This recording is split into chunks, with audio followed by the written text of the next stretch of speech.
are largely interested in the venture business, which is always amazing to me because the venture business is so boring. In fact, when you know how you get a survey and it starts, first it asks you, are you a male or female, and then it asks you, what's your age range? I'm deeply saddened to say I'm now sort of in that last age range, so there are all sorts of disappointments I have when I fill out a survey. That's the first one, is oh, I'm in the old age range. Usually they then disregard your survey, by the way. And then it asks, what's your industry, right? And you have to go through what's your industry, and it says are you in this or that or whatever, and I have to choose financial services. Which is horrible, right? I mean, think about it. How many people in this room would be excited to click financial services in a thing? You would. I mean, it makes me sad every time I have to do it, because I think that the venture business is like the least financial services related business on the planet, right? And people who think that it is ultimately a financial services business are, by and large, terrible, terrible venture investors. They really are. And it turns out that if you look the question of, how do you choose a new CEO and that business? How do you find who are the right people to build a business? How do you think about the building of companies? That's really, as far as I'm concerned, what venture investors do. And that financial piece is the least interesting and in many ways the least impactful piece of what I do in any given year. And yet, in reality, my job is to take someone's money and invest it in things that hopefully turn that money into more money and return more money than they gave me, and they say thank you, and I get paid a piece of it, and everybody's happy, right? That's the venture business, right? That's all it is. And so oftentimes people say, well, what is who is the client of the venture capitalist? And the client of the venture capitalist, technically speaking, is my limited partner. My limited partner is the person who's investing in my fund. We just raised a new fund about a year ago, $350 million fund to invest in kind of early stage companies. Or sorry, $300 million fund in early stage companies and a $250 million fund to invest in whatever we want.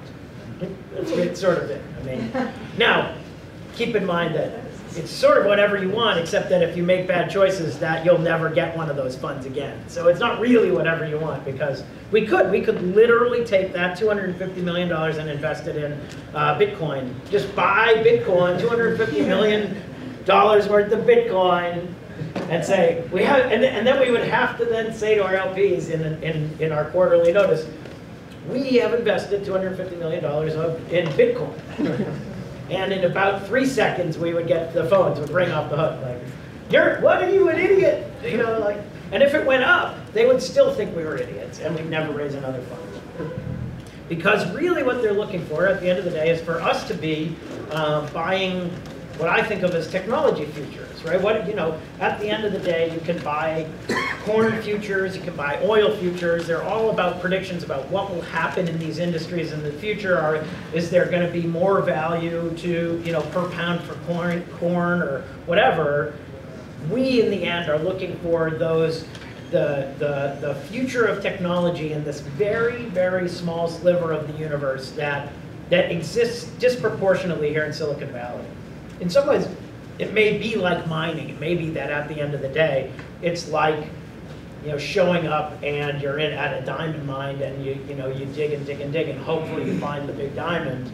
The only problem is that in the intervening process, it's all about the people, right? It's you may have found the diamond, but every so often those diamonds then disintegrate and you go, what? I had a diamond. And sometimes you're digging and you think it's a diamond. It turns out it looks like cubic zirconium, and you're like, oh my God, what was I thinking? I own $20 million worth of cubic zirconium. It's worth like 40 bucks, and then over time it transforms somehow into this incredible precious gem, and you succeed. So it's a tricky, tricky business, and I say it's tricky for venture investors, but it's way trickier for you guys because I get to bet on 10 companies and see how it transforms. And you get to bet on one, right? You get to make a single choice and then see how it goes. So far have I covered anything? No. So far I've got nothing taken care of. What's exciting? Nope. Lack of exits? No, we got nothing. How much more time do I have? I'm sure we'll cover it in the next 20 minutes.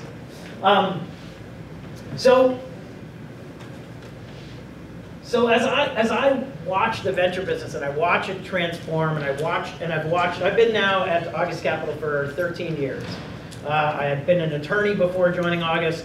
I represented all sorts of interesting companies in the late 90s, and that got me luckily into the venture business, where they said, hey David, we like you.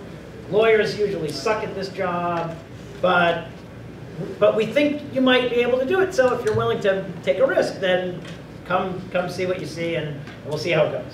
Why do lawyers suck at the job? Why do lawyers? Well, so I obviously have a little bit of issue with that, having been an attorney and now not. But the argument at the time was that there are principals and there are agents, right? And that entrepreneurs, you guys are principals. Your job is to make a set of decisions. You go, okay, I have an idea, I'm going to pursue it, I'm going to raise money, I'm going to raise money from this person, not this person, I'm going to sell my company, I'm not. You're in the business of making decisions. And then there are a set of people who are in the business of being agents, of acting upon other people's decisions, right? And lawyers are among those people. Lawyers and accountants and consultants they recommend choices, but they very rarely are in charge of making choices. They're about saying, here are a range of opportunities and you should think about it, whatever. Now, one of the reasons that I was ultimately asked to join the venture business is that I was very bad at that. I was very bad at sort of going, here's some choices, what do you want to do? I was much more like, here's some choices, this is what you should do, you know? And I remember doing that once while a very senior partner in my then law firm was on the phone, and I heard him gasp. You know, I mean, I said, here are the choices, blah, blah, blah, and my young client said, so what would you do, David? And you could tell he was like, please do not answer that, please do not answer that, please do not. And I said, well, it seems pretty clear to me what you should do. You should do this thing. And to which my clients, not terribly surprisingly, said, yeah, do that. You know, and the guy was like, you know, and we hang up the phone, and I started counting. 1, 2, 3 phone rings. Hello, you know. What the fuck are you doing? Telling him what to do. I said, I didn't tell him what to do. He asked me for advice. I gave him advice. Like, well, no, your job is to give advice, not to tell him what to do. I was like, it's a fine line, but I'm going to be a VC anyway, so whatever. So the venture business is really about making choices, and it's about understanding this broad range of things and trying to make a set of choices that will ultimately help predict success in ways that are really tricky, right? I mean, you guys know it, because as you start a business, there's a market. You look at it and say, well, here's a market. I think there's an opportunity. There's some white space. And then the next day, Google announces something, and you go, oh, really? You know, I can't believe it. We had a business like this that was pursuing a particular thing, and it was quite interesting, built an interesting service, and then Facebook launched the service. And you kind of go, wow, that's pretty problematic for your business, right? Now, one could argue, you look at Foursquare, has Facebook check-ins taken all the value from Foursquare or what? You know, not necessarily, but it certainly changed the landscape, and they had to know that there was a possibility it was coming. So when I look at things like this current state of investment, or I look at the question of crowdfunding and lack of exits, I think they're all part of this soup that goes into my decision-making process to try and invest in the right set of companies, to try and get in front of the right set of companies, all of those things. And they've changed over time, right? When I joined the venture business in 2000, the day I joined the venture business, it was all beauty and light. I mean, it was like this is the greatest time, I forget what the quote was, but it was something like, you know, the greatest legal creation of wealth in the history of mankind, or something, you know, legal creation. The 90s were unbelievable. And so it looked like whatever you put money in, you just needed relationships, because you needed people to start things, and you give them money, and then they'd work, and then they'd take them public in 3 days, and they'd make you a ton of money. It was great, right? And so in many ways, my partners were like, David's a relationship guy, he knows a bunch of people, so great, he's well suited for this. Well, 2 minutes later, the entire economy collapsed. Now, I don't think it's my fault. It might be, you know, but 2 minutes later, my son would tell you, this is a vacation story, my son would tell you that if you want to make sure to not see the leads in a Broadway show, take me with you. Because inevitably, when my son and I go to some Broadway show and we get to the theater, it says, you know, like, playing the role of the really important person you came to see is shitty person. You know, and sorry, you don't get to see the famous person you came to see because that person is taking a vacation day. I inevitably am the cause of that, according to my son. You never get to see the leads. So I entered the venture business and the economy collapsed. It's totally my fault, I'll admit. So suddenly, this thing that I had joined the venture business to do was no longer there. It wasn't, how do I harvest? How do I reach out and find interesting people who I know are going to do interesting things? It was, how do you make good choices in a tough economy about what might come to fruition some number of years down the road, right? And this idea, this lack of exits problem, it was 100% the problem then, right? If you had funded a company in 1999 and you hadn't already gotten it public, you weren't going to. And so if you were building a company that was precipitated on the idea that you could get it public, or that you could always raise more money, or that you know, that there was this infinite capital resource before you, and you were building it that way, and we've seen many companies built this way, right? Where it's, don't worry about revenue, just worry about growth, and suddenly the pool of capital gets destroyed, you're in deep, deep trouble. And that is exactly what happened across the board. There were just a ton of companies that were suddenly trying to build for what seemed a certain future and became incredibly uncertain, in large part because of this lack of exits world. And here's what happens when there are no exits. And here's why actually we're in great shape at the moment, and why it was really ugly from 2000 until 2006 at least, is that if there is no public market, when you're building a company, the best thing that can happen to you, and some would argue with this, but financially speaking, the best thing that can happen to you is that you take a company public and it's successfully received by the public markets. Why? Because they're more valuable, right? These public companies now, trading at 5 and 10 and $40 billion, are unbelievable outcomes for the founders and the investors, et cetera. But it's really hard, right? And once you get a company public, the likelihood that it succeeds while a public company is also really hard, right? You suddenly now have to, I mean, you all are trying to build companies and you're saying, oh, I'm going to make $40,000 this quarter, and then you make 30,000, and who cares, right? Public company says we're going to make $40 million or $400 million, and they make $30 million, and their stock price gets cut in half, right? So you live and die by your ability to perform once you're a public company. But if you perform, it is an unbelievable value and it's unbelievable outcome. I can't these days speak to anyone without saying the word Splunk.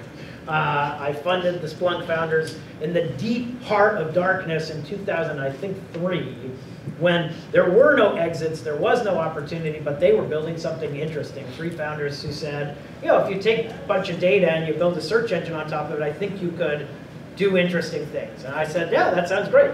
Let's do that. And it turned into this company, Splunk, which is essentially a search engine, a platform that sits on top of machine data and allows you to do unbelievably interesting things. And as a result, they've made a ton of money. And the company is now trading at like $5 billion.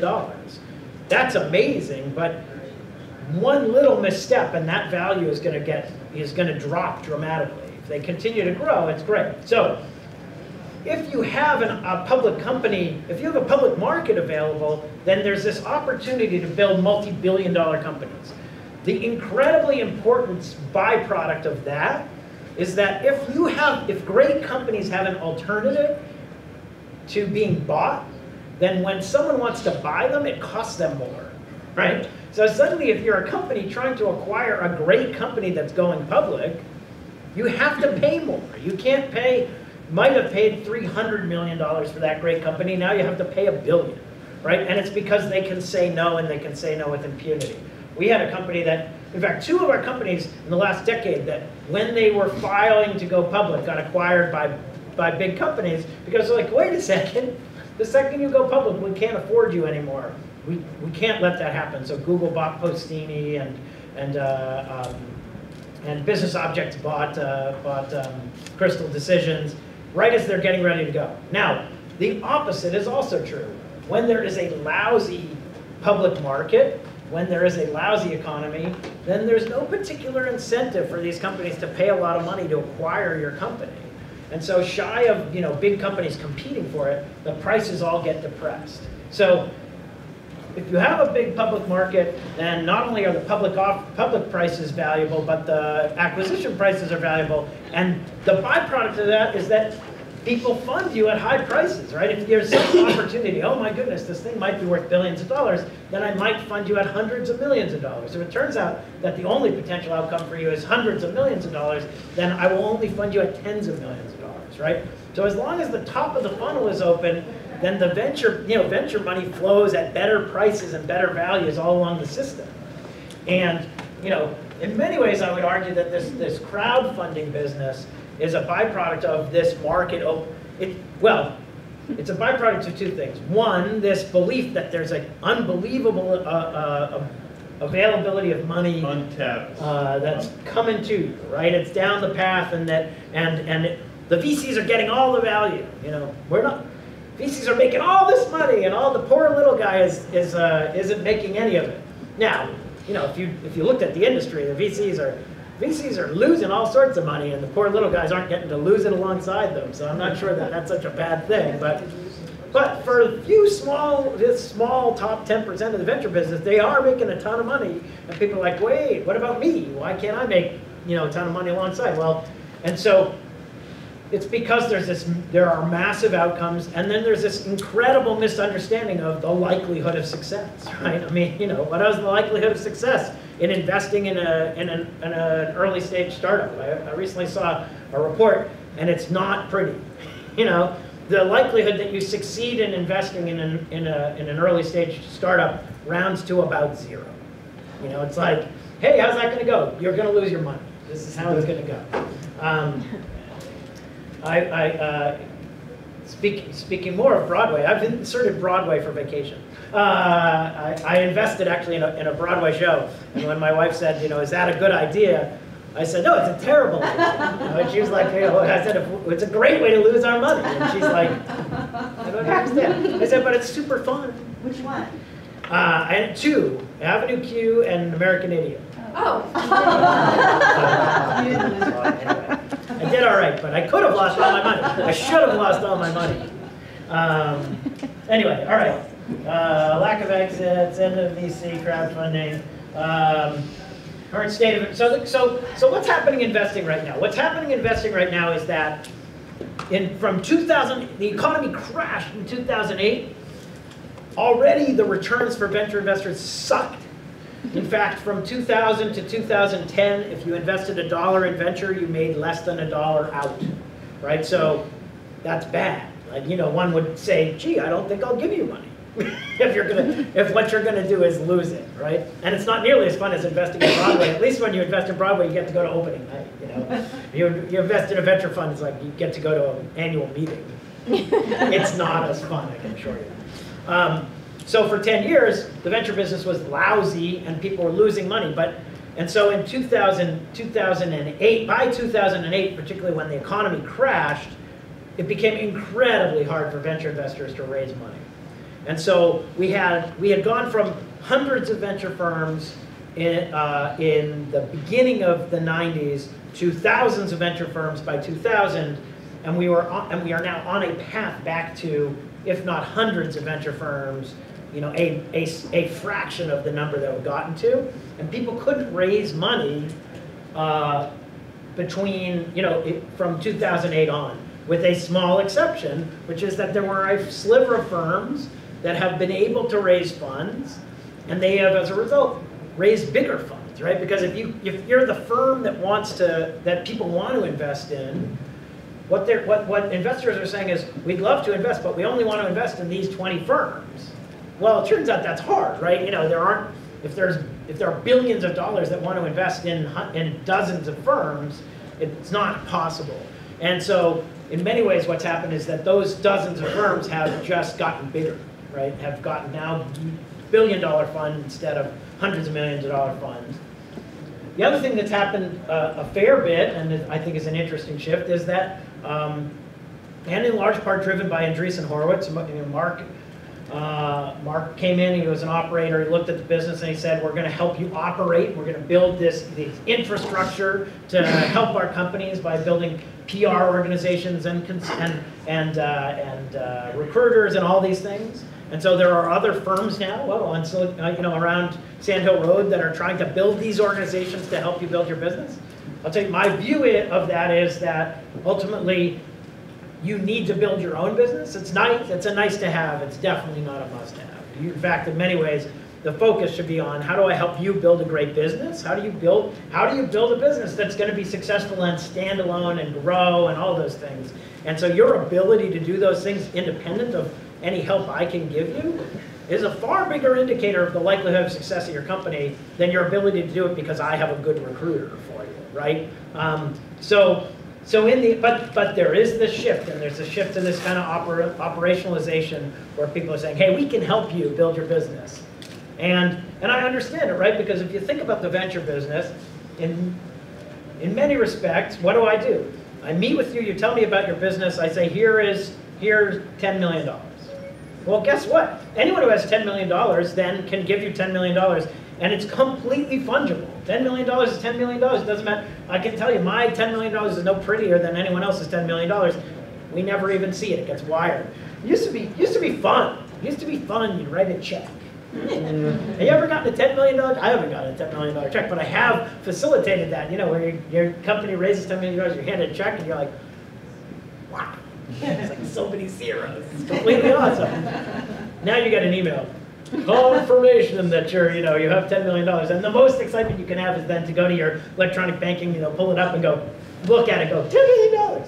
Which isn't bad, that's kind of cool, but it's not as cool as getting a check. No, it's money at the bank and it's cleared. It's good. I'm just saying it's good. Oh no, you get if there's a $10 million check written on your August Capital's bank account, it'll clear. It's not like I can't believe it bounced.